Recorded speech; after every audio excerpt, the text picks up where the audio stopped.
बच्चों अब थोड़ा शांत हो जाए, कुछ आपको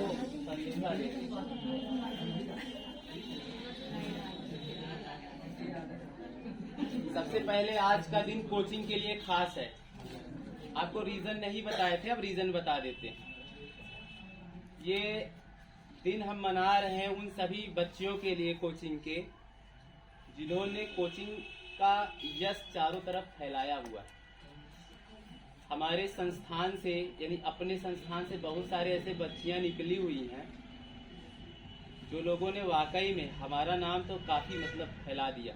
उनकी वजह से ना सोसाइटी में हमारी काफी, ऐसा मैं फील करता हूँ, रिस्पेक्ट। जिस जगह पे जा रहा हूँ, जहाँ पे खड़ा हो रहा हूँ, बैठ रहा हूँ, लोग इतना रिस्पेक्ट करते हैं। मैं कभी कभी चौंक जाता हूँ कारण का।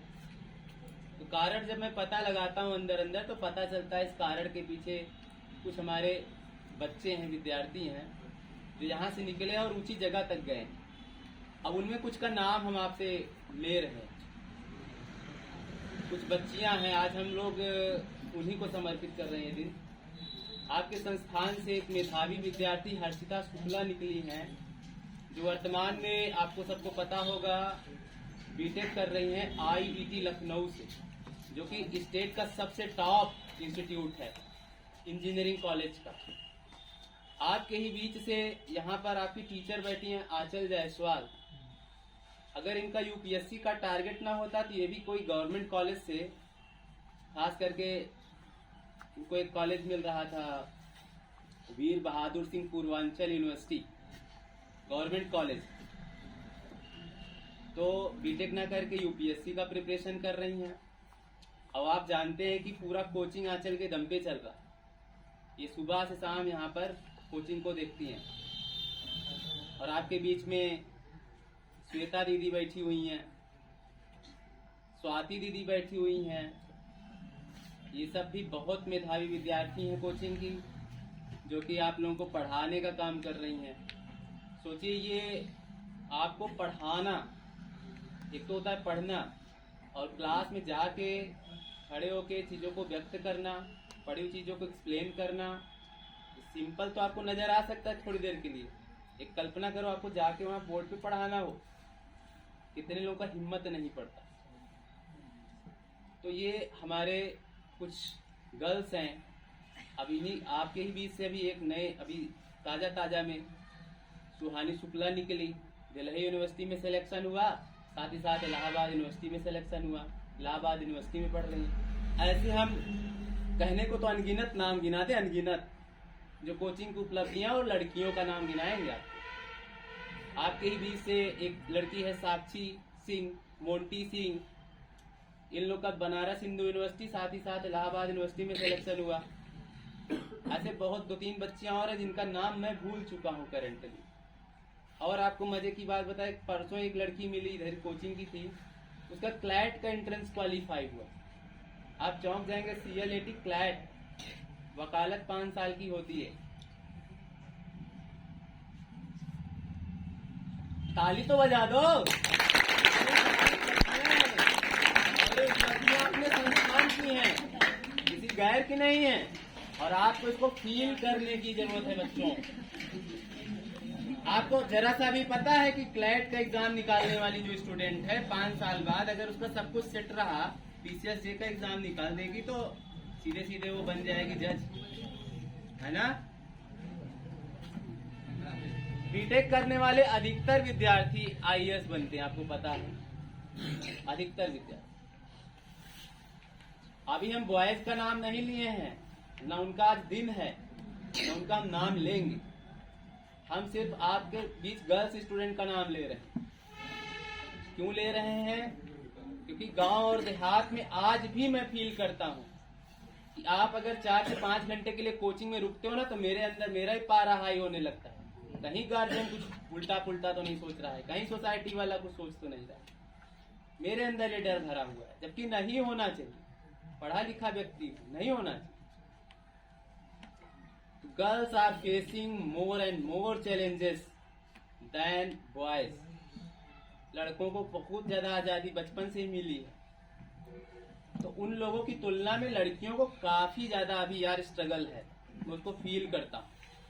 और क्या क्या स्ट्रगल है वो हम ना बता के हम अपने बीच के ही आपके बच्चों आप लोगों के थ्रू जानना चाहते हैं। आप लोग जब पढ़ाई लिखाई कर रहे हो किस किस प्रकार के चैलेंजेस फेस कर रहे हो, साथ ही साथ आपको ये भी बताना चाहिए कि आपके रोल मॉडल कौन है जिनको देख के आप इंस्पायर हो रहे हो। आज का दिन अगर वुमेन्स एजुकेशन का है तो आपको बताना चाहिए कि वुमेन्स एजुकेशन में आप किस वुमेन को रोल मॉडल मानते हो, जिनको भी आपके भाई आपकी दीदी, छोटी बहन, माता जी हो सकती है, या परिवार से कोई हो सकता है, सोसाइटी का कोई हो सकता है, या फिर आपके कोई आइकन हो जो देश दुनिया में चर्चा है उनकी। आप किसी का भी यहाँ पर नाम ले सकते हैं, उनके बारे में बता सकते हैं, उनकी संघर्ष की कहानियां बता सकते हैं, आप अपनी स्ट्रगल स्टोरी कुछ बता सकते हैं। और सबको कोशिश करना 2 या 3 मिनट में अपनी बातें रख देना, क्योंकि समय बहुत ही कम है। आज का दिन वुमेन्स एजुकेशन और वुमेन्स को समर्पित है। आप लोग जोरदार तालियां बजाइए, ठीक है ना। तो हम बारी बारी से कुछ विद्यार्थियों को बुलाएंगे और आके सभी लोग अपना विचार व्यक्त करेंगे। इसको घुमा नहीं है और दुनिया रनिंग क्या चाहिए, समझ में आ रहा है बच्चों?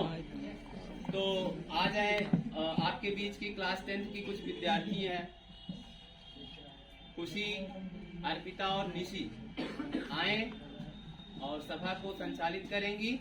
यहीं से खड़े होकर, ताकि आप लोगों का आता रहे, ठीक है। इन लोगों का एकदम आना चाहिए, ठीक है। हाँ, आप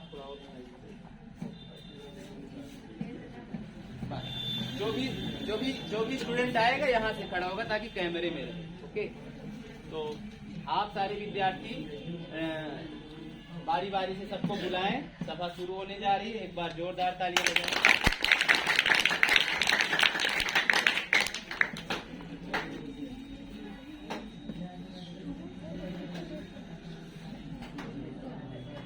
सबसे पहले आज हम आप सबके बीच बैठी क्लास 8 की अक्षता शुक्ला को बुलाएंगे। वो आए और वुमेन एजुकेशन पे अपने विचार को व्यक्त करें।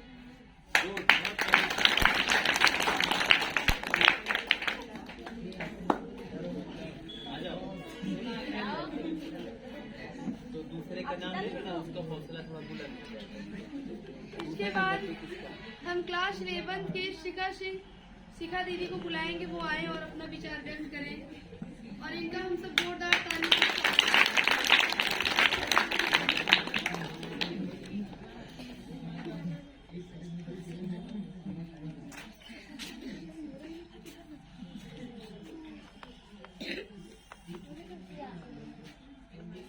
बच्चे घुमाते रहो और उनके भी आगे न दिखा, आप थोड़ा सा उनके पास जाओ, कैमरा इसके न रख।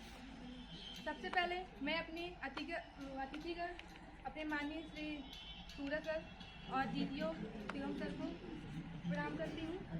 मैं नारियों के प्रति एक कविता लिखी हूँ, बस वही सुनाना चाहती हूँ। बहुत बढ़िया।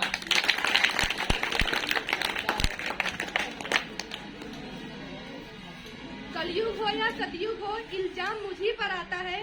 क्यों घने अंधेरे सड़कों पर मन चलने से घबराता है। मेरी मुट्ठी बंध जाती है, दिल की धड़कन बढ़ जाती है। हर तरफ पसीना माथे पर, दिल में मेरे घबराहट है।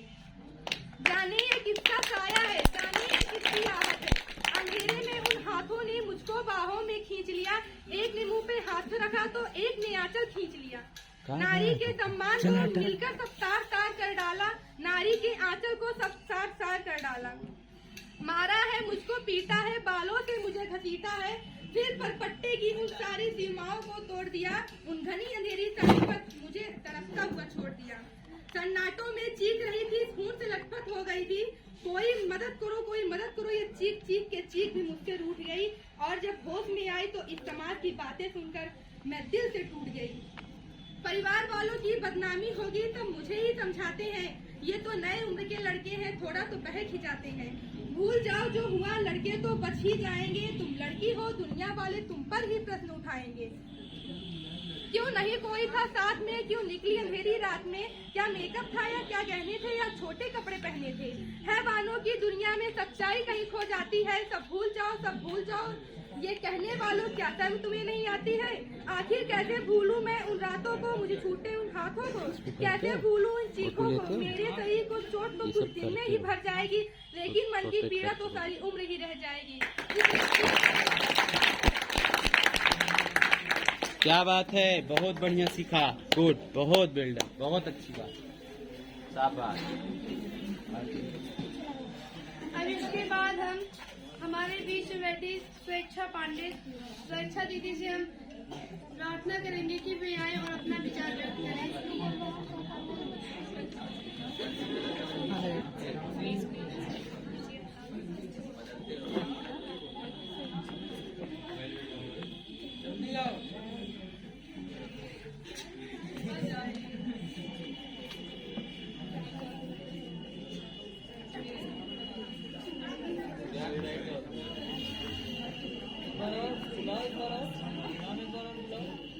स्वेच्छा दीदी आए। अच्छा, टाइम नहीं है, जल्दी आओ, जल्दी उठ जाओ।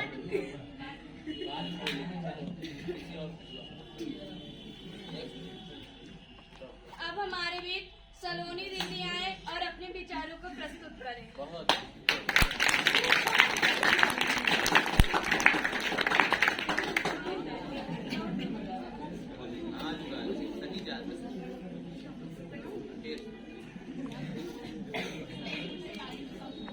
ये टाइम नहीं, जल्दी से आ जाओ, जल्दी आओ, जल्दी आ जाओ।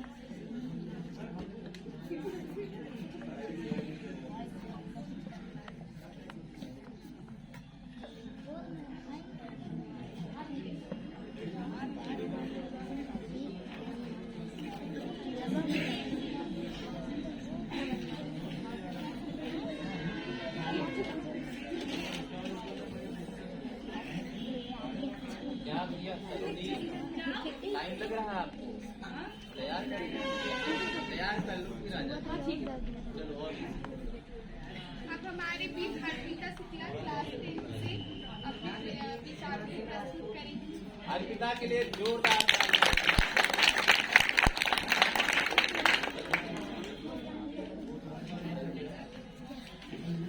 तालियां पर।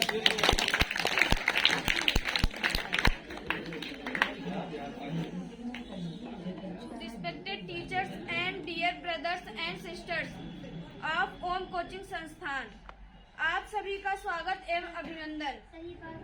मैं अर्पिता शुक्ला कक्षा 10 की छात्रा आज आप सभी से अरुणिमा सिन्हा के बारे में बात करने के लिए खड़ी हूँ, ताकि हम समझ पाएं उनके जीवन के संघर्षों को और उनसे कुछ सीख पाएं। अरुणिमा सिन्हा का जन्म 1989 में भारत के राष्ट्रीय स्तर की पूर्व वॉलीबॉल खिलाड़ी तथा एवरेस्ट शिखर पर चढ़ने वाली पहली भारतीय विकलांग महिला है। उत्तर प्रदेश के अम्बेडकर नगर की निवासी हैं। 11 अप्रैल 2011 को लखनऊ से दिल्ली जाते समय उनके बैग और सोने की चैन खींचने के प्रयास में कुछ अपराधियों ने बरेली के निकट पद्मावती एक्सप्रेस से अरुणिमा को बाहर फेंक दिया, जिसके कारण वह अपना एक पैर गंवा बैठी। अपराधियों द्वारा चलती ट्रेन से फेंक दिए जाने के कारण वह एक पैर गंवा चुकने के बावजूद अरुणिमा ने गजब के जीवन का परिचय देते हुए 21 मई 2013 को दुनिया की सबसे ऊंची चोटी माउंट एवरेस्ट को फतह कर एक नया इतिहास रचते हुए ऐसा करने वाली पहली विकलांग भारतीय महिला होने का रिकॉर्ड अपने नाम दर्ज करा लिया। ट्रेन दुर्घटना से पूर्व उन्होंने कई राष्ट्रीय प्रतियोगिताओं में राज्य की वॉलीबॉल और फुटबॉल टीमों में प्रतिनिधित्व किया है। अरुणिमा सिन्हा ने हमें यह सिखाया है कि हमारी कमजोरियों को हमें अपनी शक्तियों में बदलना चाहिए और आगे बढ़ना चाहिए। उनकी कहानी एक सच्चे योद्धा की तरह हमारे दिल को छू गई है और वे हमें यह सिखाती हैं कि सीमाएं सिर्फ हमारी सोच में होती हैं, हमारी उम्मीदों में नहीं। सीमाएं सिर्फ हमारी सोच में होती हैं, हमारी उम्मीदों में नहीं। बहुत बढ़िया, जोरदार तालियां बजाइए।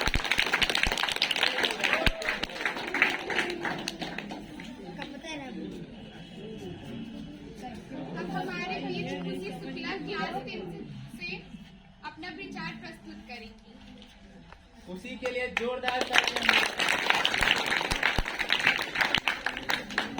परम आदरणीय हमारे सूरज सर और शिवम सर और हमारी सभी शिक्षिकाएं और भाइयों एवं बंधुओं, आज हम आप सबको बताएंगे कि इस समाज के कोई भी नारी इस समाज के विरुद्ध जाकर किस प्रकार अपने लक्ष्य की प्राप्ति करती है। संघर्ष जितना ही कठिन होता है, सफलता उतनी ही शानदार होती है। यह कथन हमारे मैरी कॉम के ऊपर एकदम सटीक जाती है। मैरी कॉम का जन्म 1 मार्च 1983 को मणिपुर के एक छोटे से गांव में हुआ था। उनके पिता का नाम तोबा कॉम और उनकी मां का नाम अखम कॉम था। मैरी कॉम की प्रारंभिक शिक्षा उनके मणिपुर के गांव लोकतक क्रिश्चियन स्कूल में हुए थे और आदिम जात स्कूल में उन्होंने 10th में एडमिशन लिया, लेकिन 10th का एग्जाम पास न कर पाने के कारण उनका मन पढ़ाई से हटने लगा। उसके बाद उन्होंने वो इम्फाल जाकर एक विद्यालय में नाम लिखवाकर 10th और 12th का एग्जाम पास किया। तब तक मैरी कॉम के मन में किसी भी प्रकार से बॉक्सिंग को लेकर कोई इच्छा नहीं थी। मैरी कॉम भारत की सबसे पहली 6 गोल्ड मेडल जीतने वाली बॉक्सिंग महिला बनी। इन्होंने भारत का नाम गौरवान्वित किया। 3 बच्चों की मां मैरी कॉम के लिए ये सफर इतना आसान नहीं था। वो समाज के विरुद्ध जाकर उनके यहाँ तक कि उनके माता पिता भी उनके सहयोगी नहीं थे, क्योंकि उनको लगता था कि बॉक्सिंग एक चोट लगने वाला खेल है और अगर उनके चेहरे पर चोट लग जाती है तो उनके विवाह में भी दिक्कत हो सकती है। लेकिन मैरी कॉम के शहर में 1988 में डिंको सिंह ने बॉक्सिंग में गोल्ड मेडल जीता, जिससे उनको बहुत ज्यादा प्रेरणा मिली। उसके बाद उन्होंने भी बॉक्सिंग में अपना कैरियर बनाने के लिए सोच लिया। मैरी कॉम ने घर वालों को यहाँ तक कि उनके माता पिता को भी न पता होने के बाद भी उन्होंने स्पोर्ट एकेडमी ज्वाइन की। उनके गुरुजी ने उनको बहुत अच्छी शिक्षा दी और वो बहुत ही लगन से उसको शिक्षा को ग्रहण किया। उसके बाद उन्होंने 2000 में स्टेट लेवल बॉक्सिंग चैंपियनशिप जीता। उसके बाद 2001 में वर्ल्ड लेवल चैंपियनशिप जीता, जिसकी खबर पत्र और टीवी के माध्यम से उनके घर वालों को पता चली। उसके बाद उनके घर वालों ने भी उनका बहुत सहयोग किया बॉक्सिंग का कैरियर बनाने में और उसके बाद 2005 में उनकी शादी करा दी गई। यहाँ तक कि उनके पति ने भी उनकी बहुत सहायता की बॉक्सिंग में, जिनके कारण उन्होंने 2000, 2002, 2008, 2010 तथा 2018 में बॉक्सिंग में 6 गोल्ड मेडल लाकर भारत का नाम रोशन किया। और इनके लिए सरकार द्वारा इनको अर्जुन पुरस्कार, पद्मश्री और खेल का सर्वोच्च पुरस्कार राजीव गांधी पुरस्कार से सम्मानित किया गया। ये हमें शिक्षा देती है कि परिस्थितियां कितनी भी विपरीत क्यों न हो, लेकिन अगर हम लगन से किसी काम में जुटे रहें तो इस संसार में कुछ भी नामुमकिन नहीं है। धन्यवाद।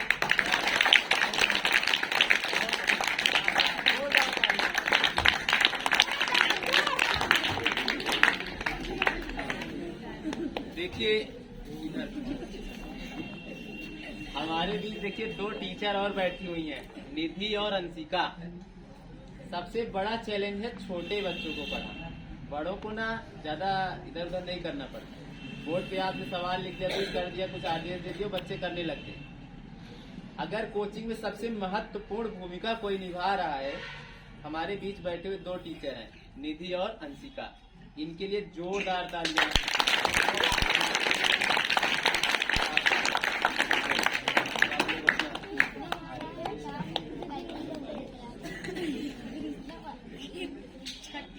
अब हमारे बीच क्लास 9 से साक्षी मिश्रा आए और अपने विचारों को प्रस्तुत करें। इनके लिए जोरदार तालियां।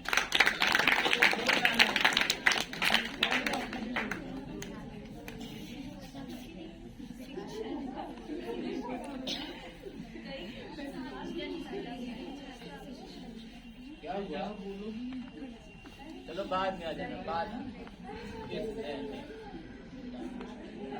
अब हमारे बीच क्लास 9 से रिया सिंह आएंगे और अपने विचारों को प्रस्तुत करेंगे। रिया के लिए जोरदार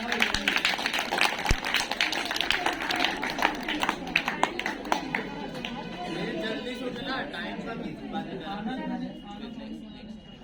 अब हमारे बीच निशी जायसवाल आएंगी और अपने विचारों को प्रस्तुत करेंगी। इसी के लिए जोरदार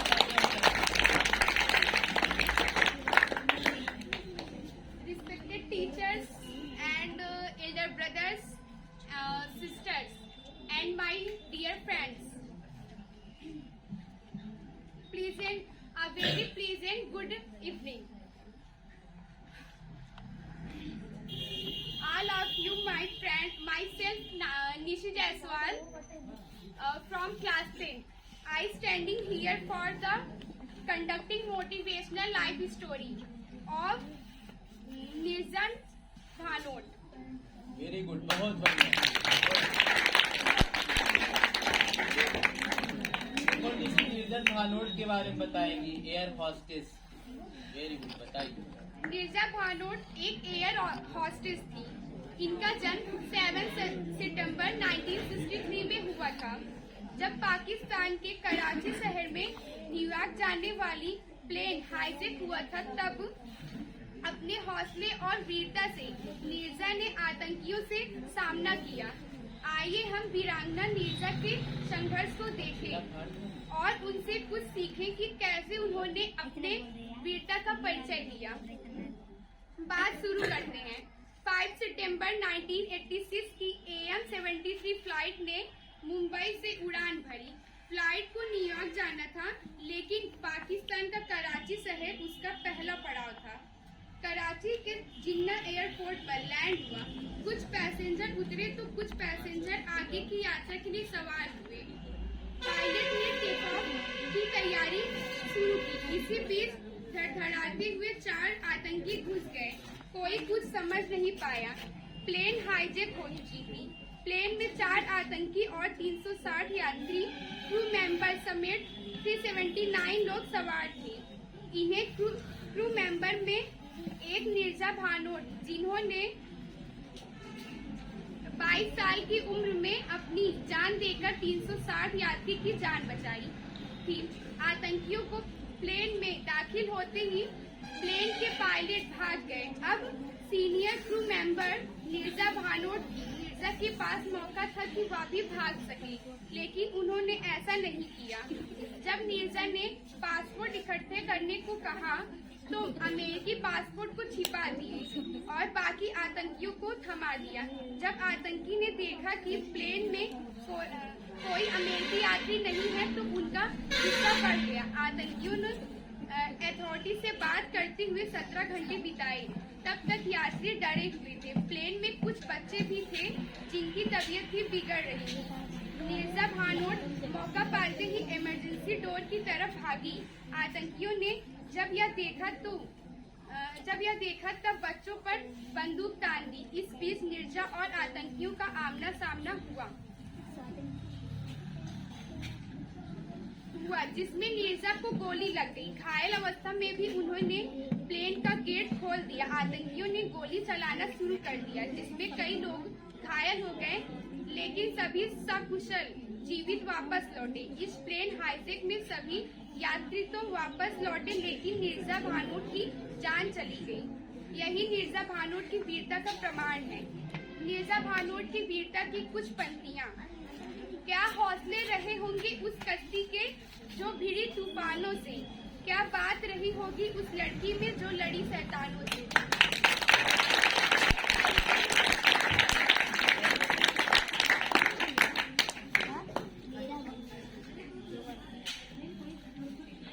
अब हमारे बीच क्लास 9 से रिया मिश्रा आए और अपने विचारों को प्रस्तुत करें।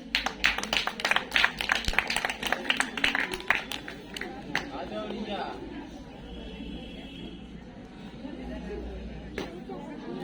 आ जाओ।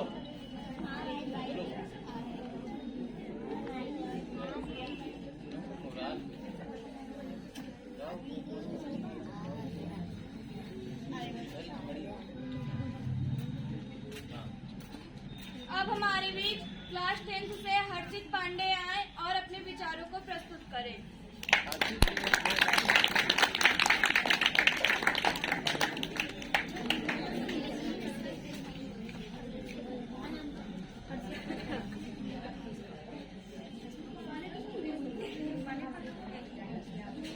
Respected my teachers and my dear brothers and sisters, I am Harshit Pandey and I am telling about the girls' education. Girls' education is a fundamental human right and a critical component of sustainable development.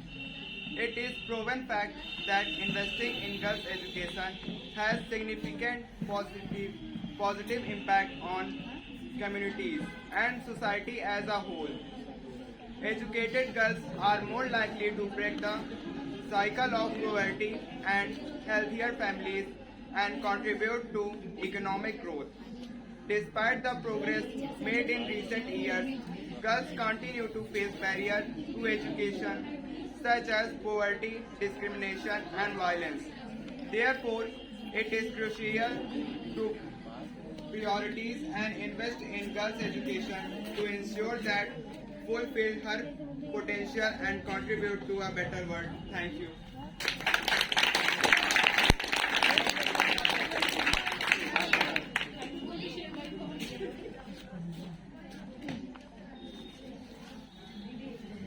अब हमारे बीच class 12th से स्वेच्छा दीदी आए और अपने विचारों को प्रस्तुत करें।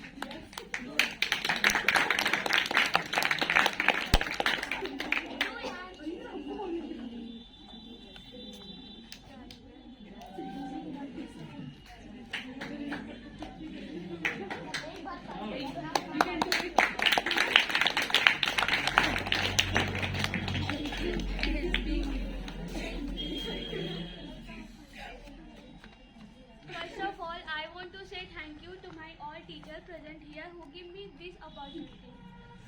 I would like to share my women empowerment plays an important role in the development of the country. Empowerment of women, particularly in rural areas, in the necessity to live. Basic rights like education, nutrition, and health are like luxurious for millions of girls across the globe even today. There are a lot of girls in the rural areas who drop out from the school and end up in employment or doing household chores. Female, particular domestic violence, early marriage, gender-based discrimination. Discrimination at work prove at some of the challenges women are facing. Even today, our must ensure that each and every girl gets her right of education, proper nutrition and good health facilities. There should be proper law and empowerment for safety of women. Women should the safety of women.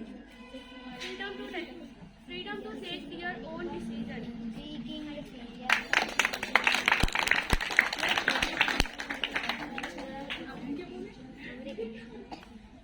अब हमारे बीच class 10th से श्रेया पांडे आए और अपने विचारों को प्रस्तुत करें।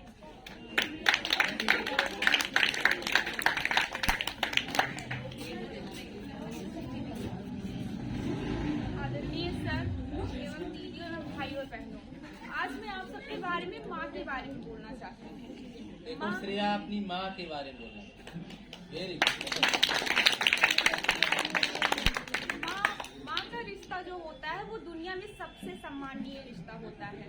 वह हमारी मार्गदर्शक होती हैं, हमें शिक्षा देती हैं, हमें निस्वार्थ बनाती हैं। माँ वह होती है जो हमें हर एक अच्छे रास्ते पे चलने के लिए बताती है। मेरी माँ ऐसी है जो मेरी मित्र भी है और मेरे लिए एक रोल मॉडल है। और माँ अपने सुख दुख को सब कुछ त्याग करके हम लोगों की निस्वार्थ सेवा करती है। इसीलिए मैं चाहती हूँ कि आप लोग